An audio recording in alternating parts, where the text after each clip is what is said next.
Hello दोस्तों, अद्भुत कहानी संग्रह में आपका स्वागत है। आज की हमारी कहानी है कैद। मुझे ना सुनना पसंद नहीं है, ये बात तुम अच्छी तरह से जानती हो। फिर भी हर बार मेरी बात तुम काट देती हो। अरे क्या ज़रूरत है हर 6 महीने में मायके जाने की?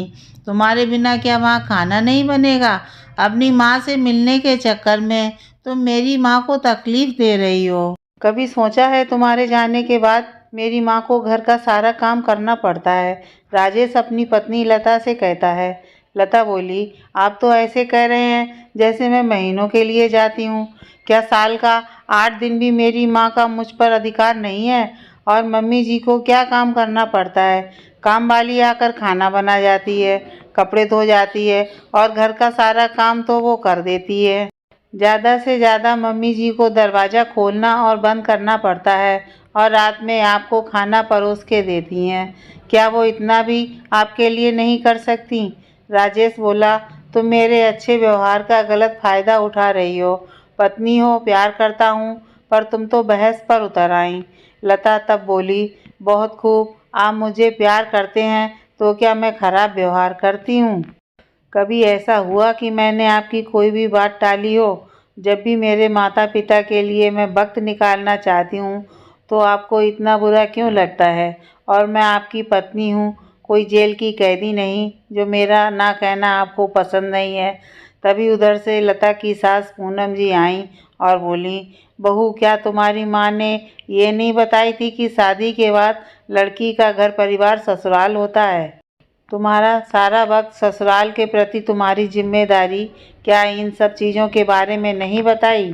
कई बार तुम्हें समझा चुकी हूँ, अब कितनी छोटी छोटी बातों पर मैं तुम्हें टोकती रहूँ?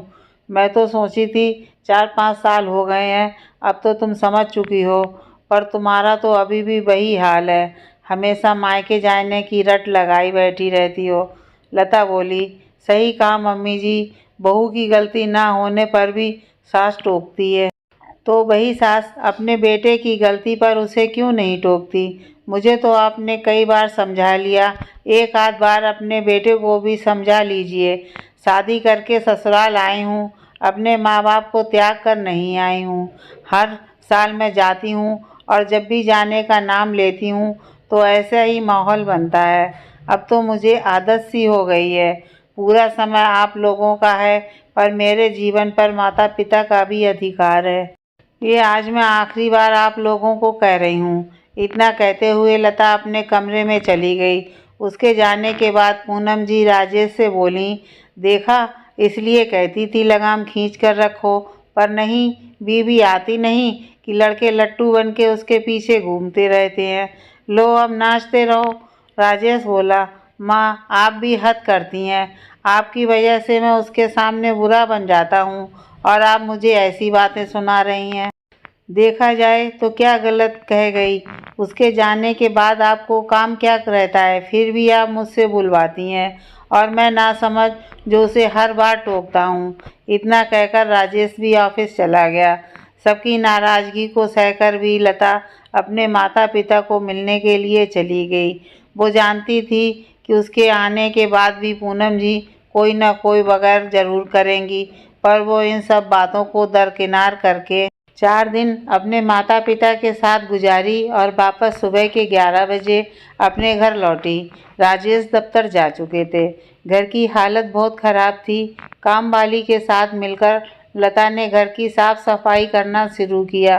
काम वाली बोली, भाभी जी, आपके नहीं रहने से घर की हालत बहुत ख़राब हो जाती है। बड़ी मालकिन तो खाना भी मुझसे ही लगवाती थी।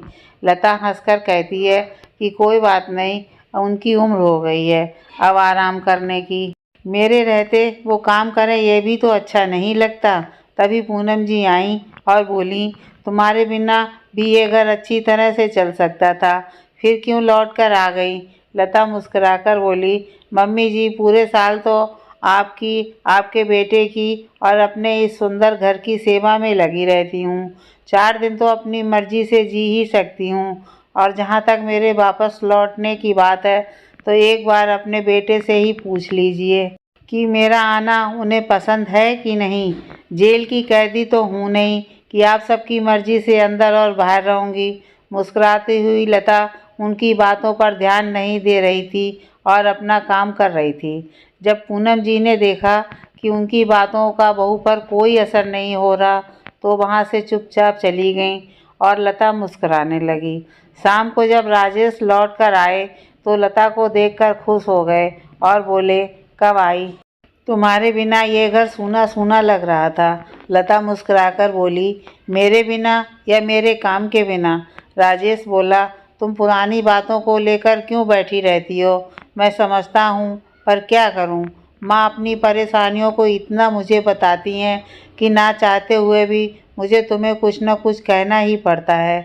लता बोली, माँ की परेशानियों को समझना बेटे की जिम्मेदारी है, तो पत्नी की परेशानियों को भी समझना उसका फर्ज है। माँ के प्रति अपना फर्ज निभाने में आप सभी बेटे पत्नी को क्यों भूल जाते हैं?